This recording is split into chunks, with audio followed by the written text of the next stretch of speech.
Hello guys, welcome back to another video, and today I'm going to be doing something a little different. This is not going to be a review, this is going to be sort of like a tune-up, because I have here this AHM 282 Mikado I got from a friend.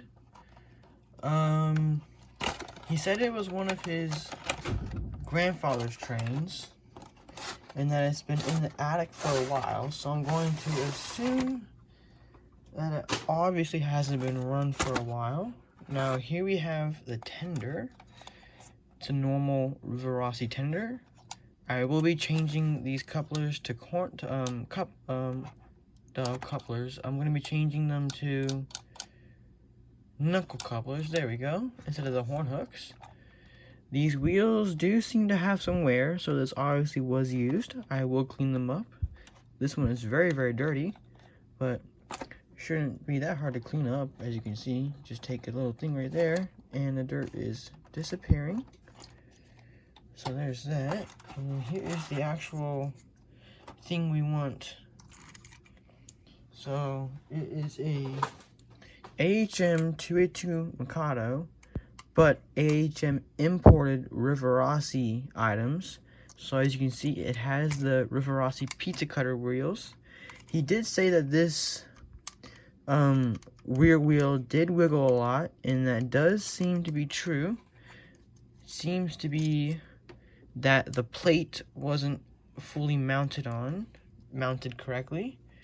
So I think the first thing we'll do is we're going to take this off the rear truck, or bogie if you're in Europe. Put the screw somewhere where we won't lose it, and here it is. Now you want to oil up all points of contact on the wheels. Let's put this back on real quick. There we go.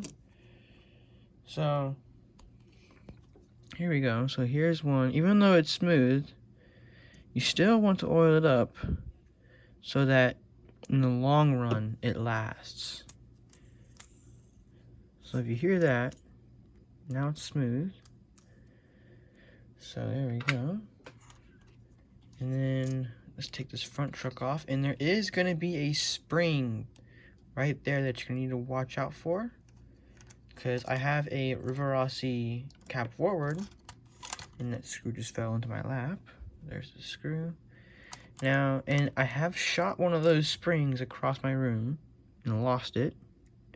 Still has not been found, but not that big of a deal because I just found a different spring.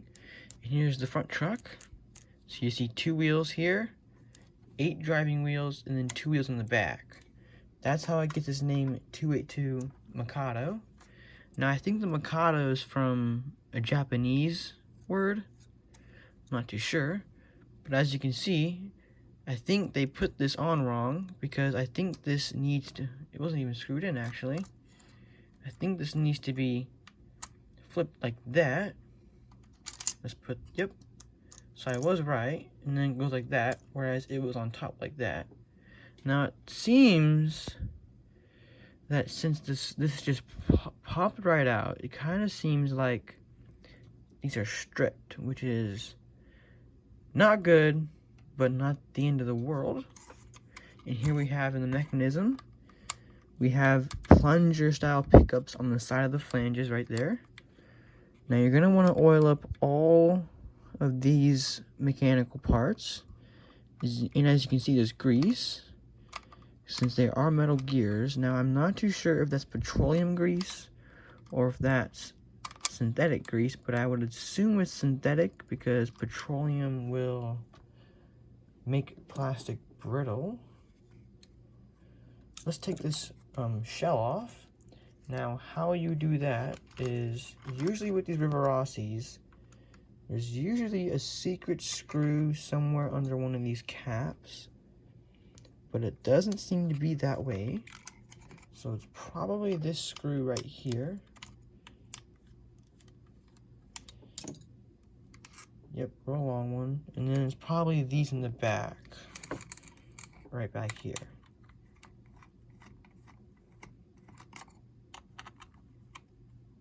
Move that out of the way.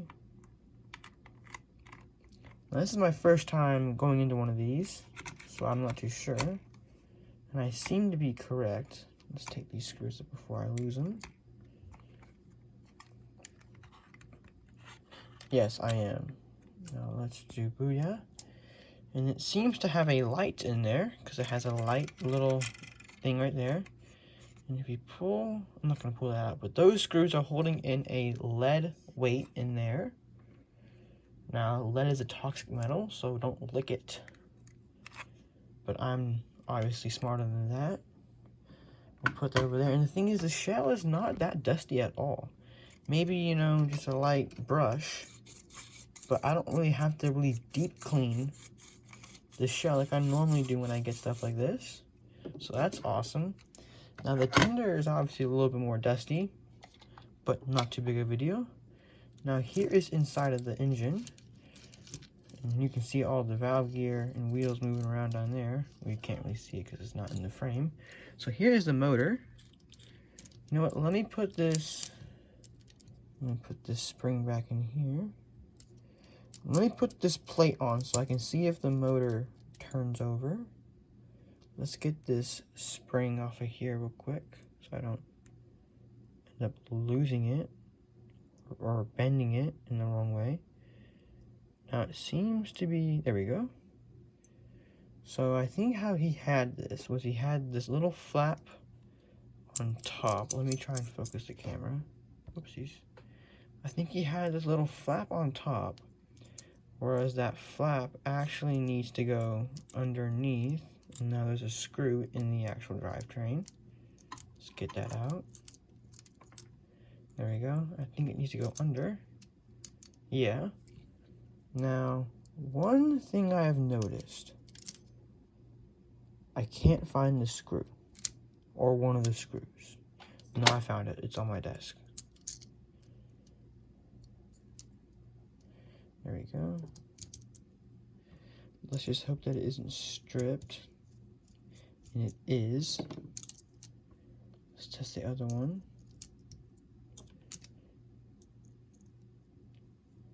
Oh, oh, oh. Now I'm not going to do that tight at all. I'm going to leave that like it is. Then I'm going to put in the front one. And since this has been sitting so long, it seems to be bending. Like, bent permanently. So I'll have to bend it back. And it just shot the screw. Uh-oh. I'm gonna just... Oh, no, wait. It's right here. Man, I'm a lucky man today. Slow and steady. There we go. Now, I'm gonna get out my transformer that I have laying around. And so here it is. I'm gonna plug it in. Turn it on. One good way to see if your transformer has power is to obviously spark. Right, like that. So I'm going to put one side on one of the motor leads, right here, and the other side on this other brush. And as you can see, the motor is turning. Let's put some more volts into here. There we go, and it works. Look at that. Steam engine works. I'm going to run for a little bit because how these Rivarossi motors are set up is you have the solid brush here and like a fiber kind of brush here, and what the use of that fiber brush is to help clean the commutator inside the actual motor, because you have an armature with coils, and then the commutator spins the electricity from the brushes to the coils, which spin the motor because there is a magnet in there. Now while that's running, I'm gonna put some oil on all these moving parts to help break it in and ease up the stress on the motor. Now I personally don't every single time oil up the sidewalls of my steam engines. I do it maybe once a month if I haven't run my steam engines in a while, because over lubricating is also a bad thing and under lubricating is also a bad thing. So you kind of want to put it in the sweet spot. So there we go. So I'm gonna have it like this flipped over. And also with these steam engines, so remember how I said there's a plunger pickup on this side and this has a wire? Well, that's to pick up electricity from the tender. So here we go, because if you notice, this side does not pick up, whereas from here it does. That's because this side picks up from one rail and the tender picks up from another rail. That's why there's pickups on the tender. And what I've also learned is that you want to oil these for better surface area conductivity. Now I put a bit too much oil here, but with these pickups, it's not really a bad thing. Let me just put some oil in the axle boxes. Now the oil that I'm using is just Liberty oil, just some standard old synthetic oil. There we go.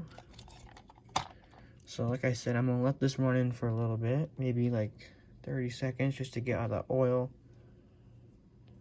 mixed in there. There we go. And as you can see, it's already starting to pick up a little speed. Yeah, it already is. Now I'm gonna put it into forward. There we go. Seems a little slower on forward, but that's probably because this was mainly used in forward. Honestly, it sounds healthy. It doesn't sound like it's really struggling at all.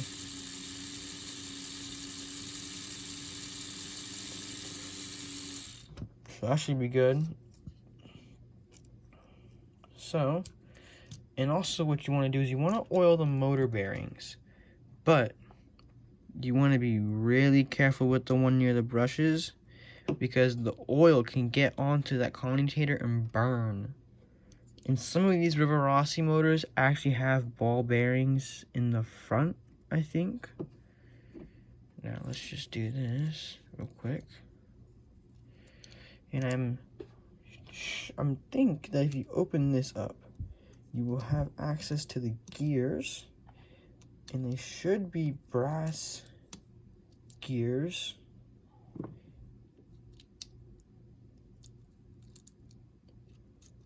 There we go. Yep. And that looks disgusting. So I'm gonna take the motor off the motor mount and clean that up. There we go. I might do a cut because cleaning grease off of gears is kind of boring and takes a long time. If I can get this motor off, this should be bendable enough, I think. Let me just try and pry this out real quick. Slow and steady, yep. And it should just slide up. Now, as you can see, this little rubber piece is keyed, or I think that's what the term is, so that it does not slip on the shaft. And as you can see now, this is a free-rolling chassis, and you can use this to identify any binds in the valve gear, like if these rods were bent and stuff like that, but it doesn't seem to be that way. So, seems to be good. So I'll get back to y'all when I'm done cleaning all the grease out. This looks disgusting. Okay, I'm done cleaning the shaft, and what I've noticed is that there are small little bushings that go right here, and you have the actual bearing. And that shaft the worm gear does not look to be brass. It looks to be like a nickel, chrome, steel. No, I don't think it would be steel, but it looks to be some other metal than brass. But so, since those are brass bearings on a metal on metal, I'm gonna put a little bit of grease to help lubricate this. Let's put a little bit, there we go. That should be good for these little bearings. Doesn't take a lot.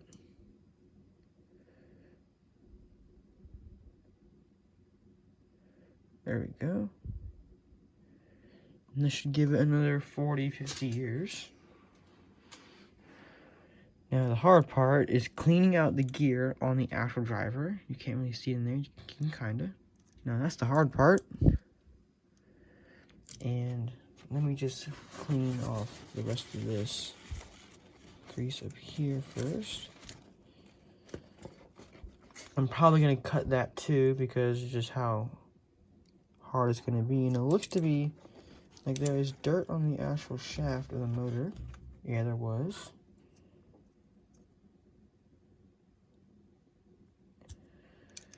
Okay.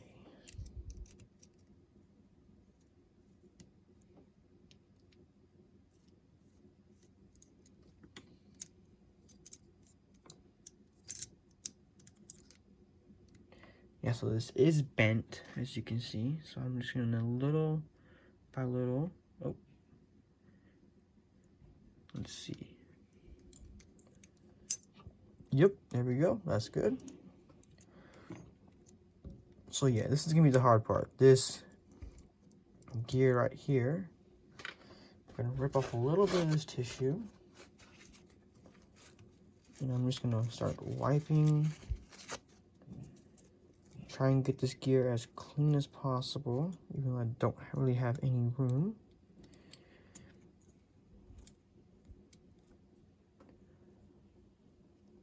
Let me just get all this hair out. Let me get this big chunk of grease out.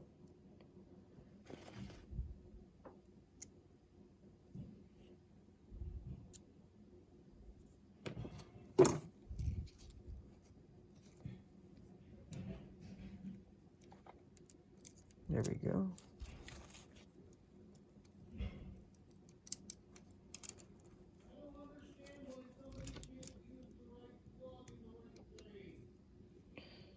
So, let's unscrew this so I can get this out a lot easier.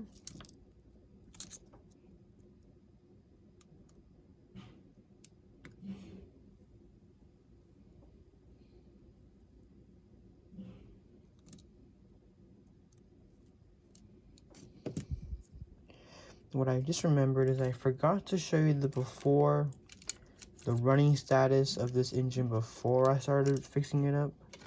But I don't think that's really that big of a deal.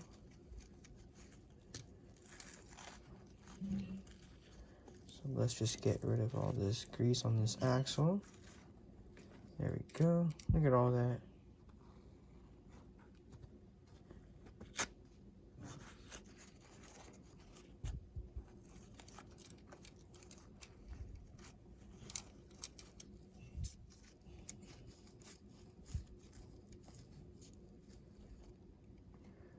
Man, that's some thick grease. Holy cow.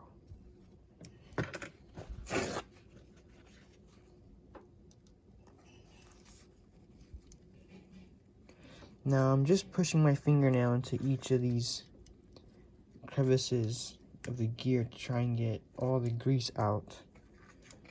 And I'm not sure that's really working that well because this is some, like I said, some thick grease.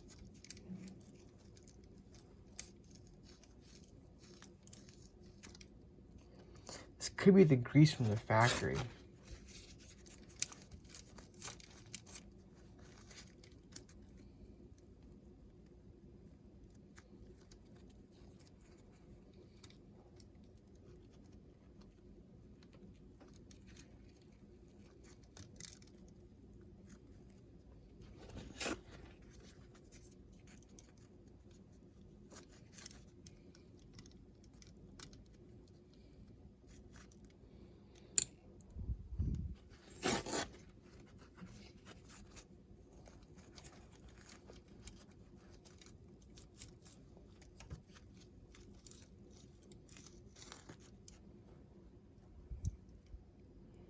That's good enough, honestly.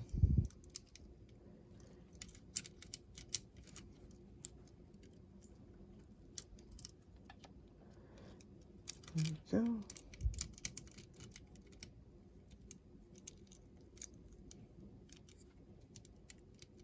Come on.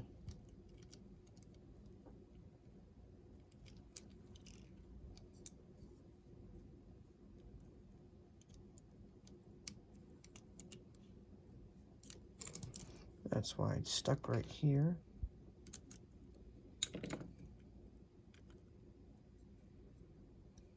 There we go.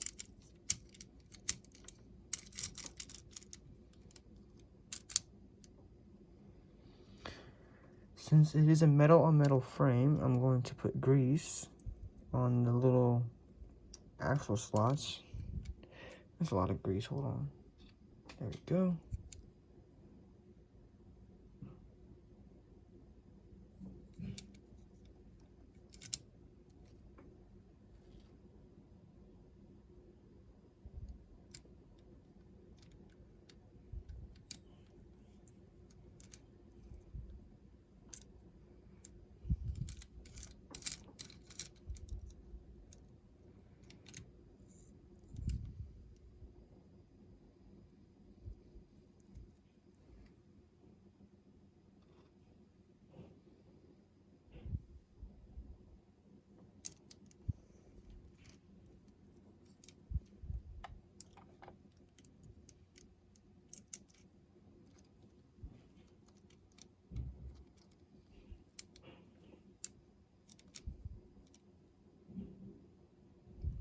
It's a bit much, whoopsies.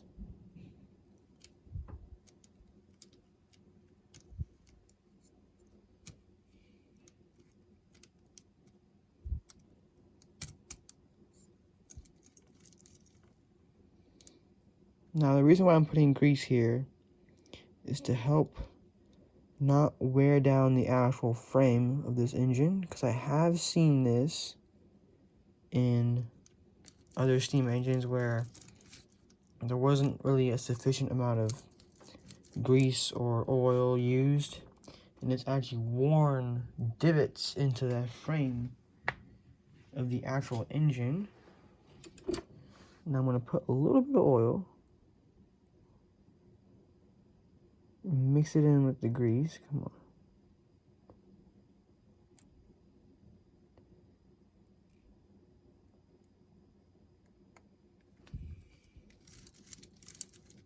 There we go.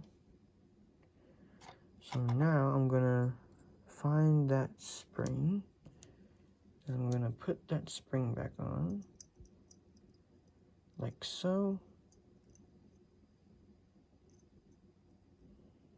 And then I'm going to just put this on like that.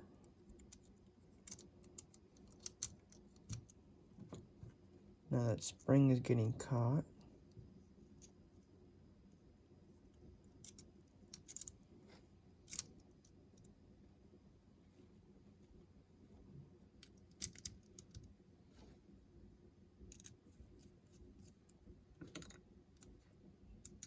Now, I'm trying to think.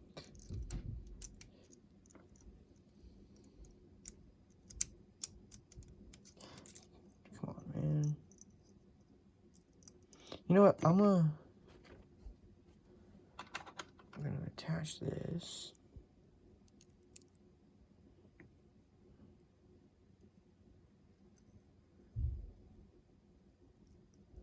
Sorry if my hands are in the way of the camera, but I'm just trying to put this spring on.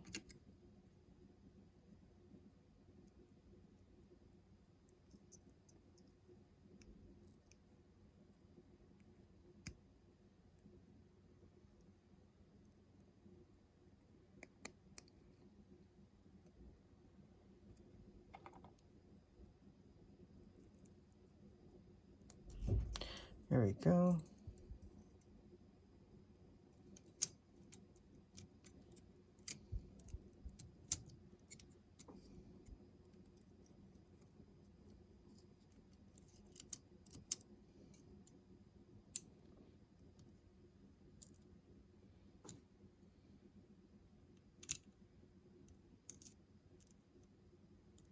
Come on, man.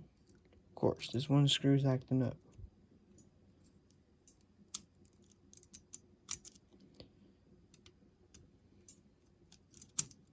It's always at the end of the project that stuff starts to mess up. So there we go. Now I'm going to try and find the one screw that isn't stripped out. That one is obviously stripped.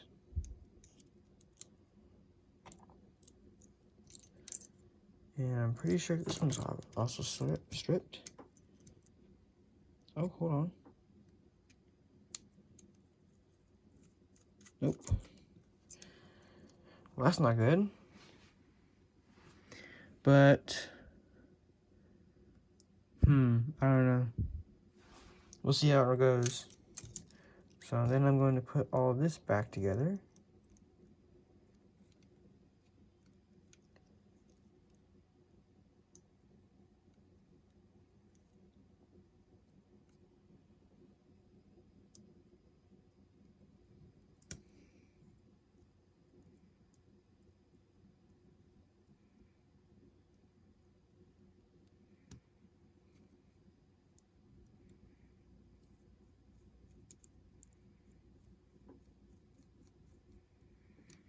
This is probably the worst part.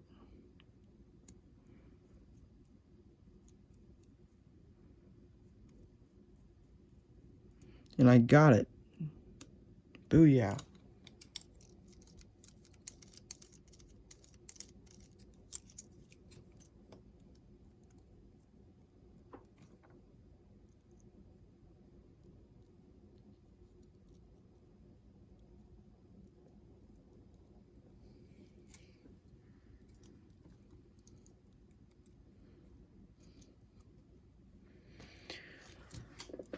Hold on, I had this super, there we go. Super needle nosy pliers right here.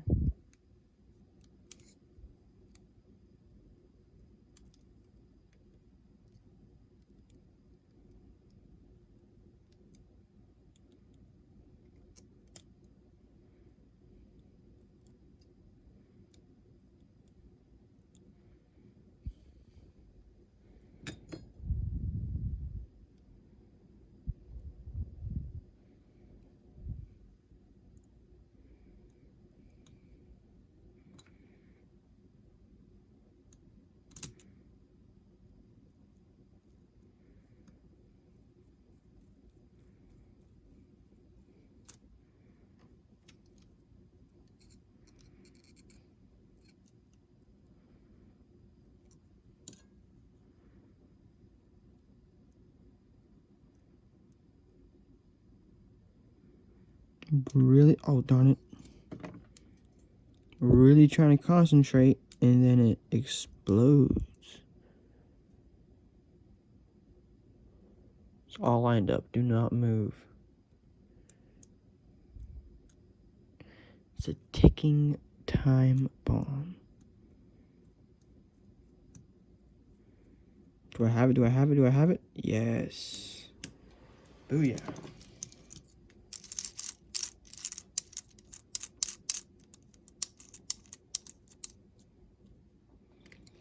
Okay, now since there's a bunch of grease in this little top piece, I will clean that. Ew, I can feel it under the paper towel.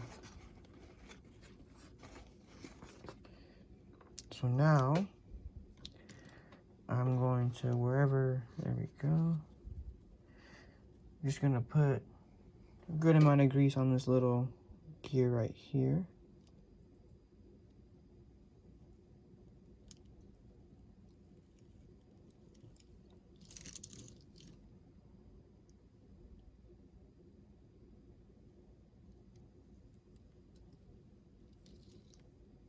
Should be good enough.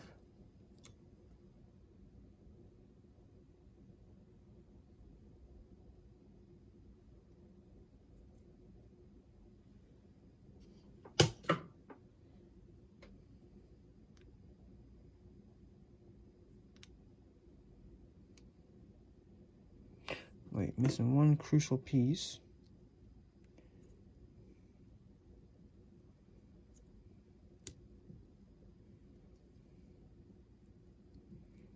There we go.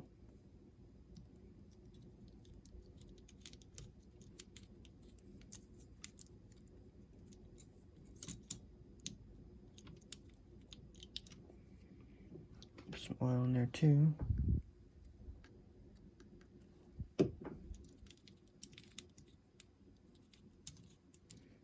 Now we put the top plate on.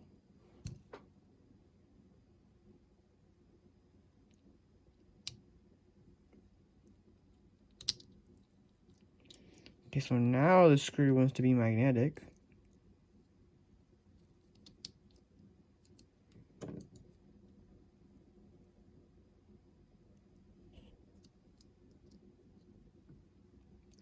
I don't know why Rivarossi used two different screws. There's a Phillips and a flathead.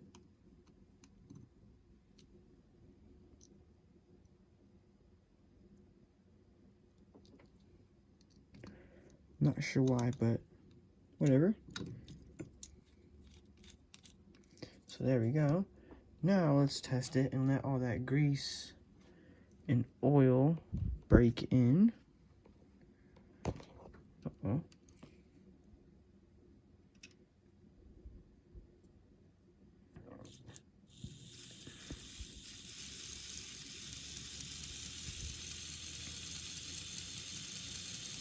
Here we go.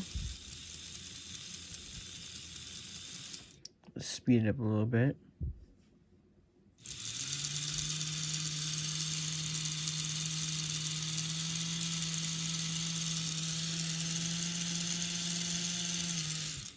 And you already know what the rule is. I'll put the shell back on and it will break.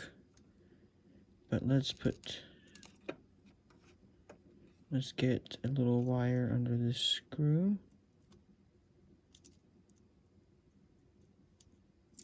Nah, not this screw.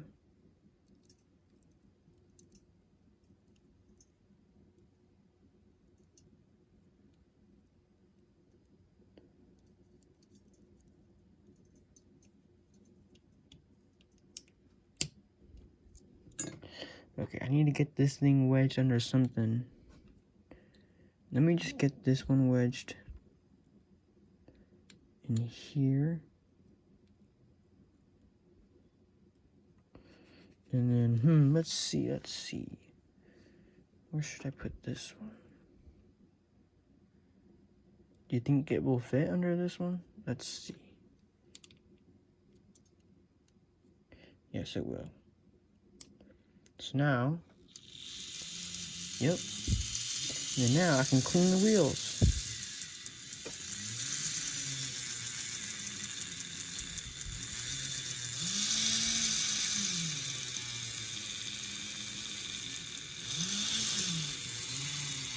So what I'm doing right now is getting all the dirt and old just gunk off the wheel so it has better conductivity to the track.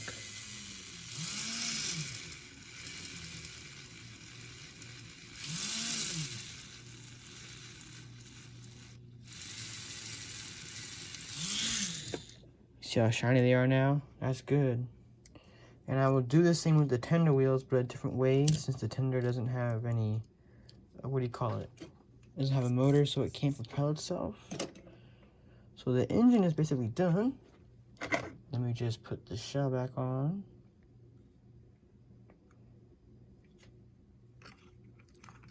And it should just slip on like that. Booyah. And the long screw up front.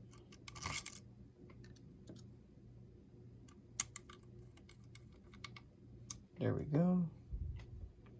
And then these Phillips head in the back, which is so strange.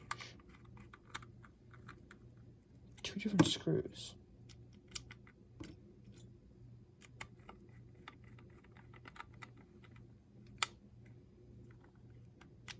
And then obviously the rear truck.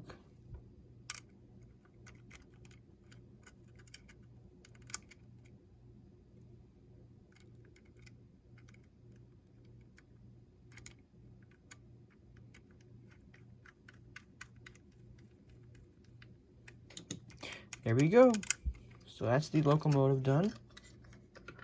Just put down the track.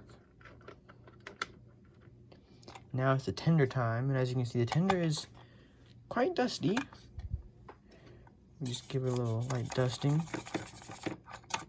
Now I will clean this up with some soap and water, but I'll do that probably off camera. So, with these Rivarossi tenders, there is a little nut that holds in these trucks, and I'm not too sure how to get the actual tender off. I do know that the coupler just comes right out like that. And anyways, I'll probably be cutting this box off to put an actual coupler box on. Now, I don't see any screws. I just see a rivet there, but no screws. So I'm probably going to have to take this off. Now, you know what? This might just be like a pop-on shell.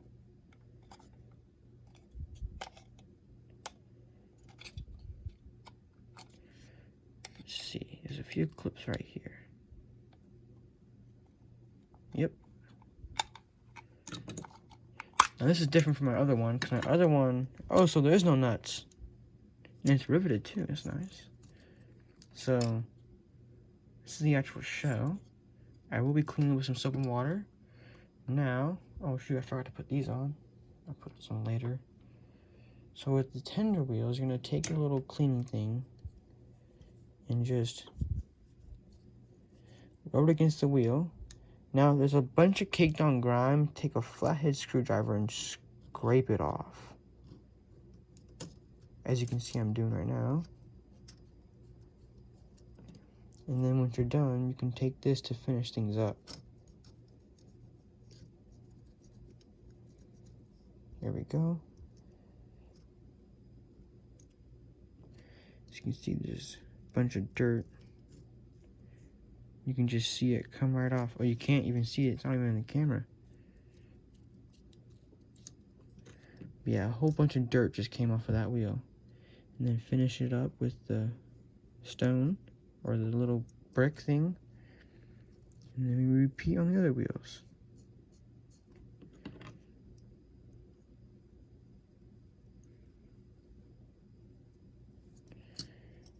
Now these wheels are slipping, as you can see.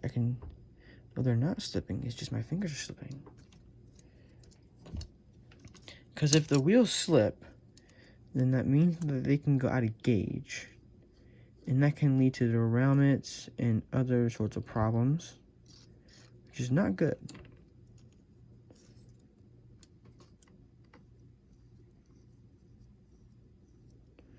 Not good at all.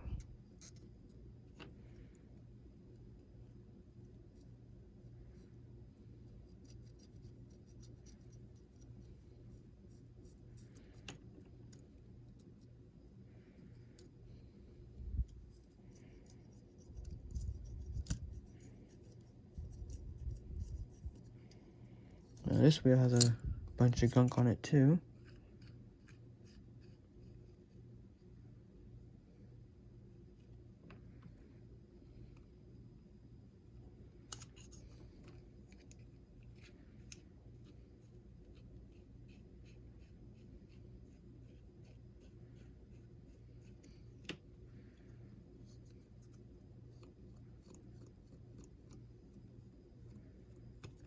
So that should be good enough.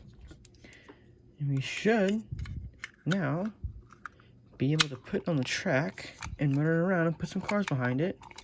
Now, since this does have the older horn hook, I only have a limited amount of cars with the horn hooks, maybe like 5 or 6. So we cannot really do a pull test with this engine. It's probably only going to be like around 12 cars, because my Bachmann 2A2 can only pull around 15, which is kind of bad. Now let me put these pieces on real quick. Kind of forget how they go on. Uh-oh. That did not happen. No tenders were harmed in that.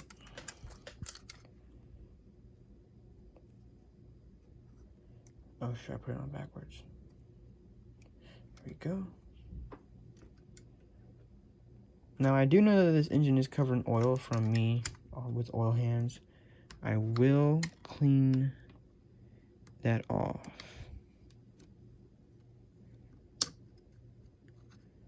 It's the tricky part. Getting this into that hole.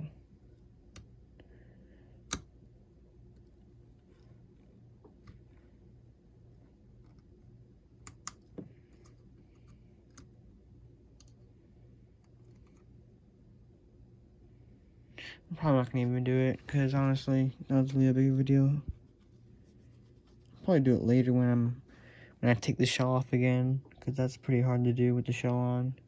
Anyways, let's put it on the track and see how it performs. Okay, here is the steam engine. Don't mind the mess in my room, but there we go. So it runs forward. There we go. Now I have a few cars behind it because it's all I had that had actual couplers on them. But we'll get a few one by shots. Here it goes.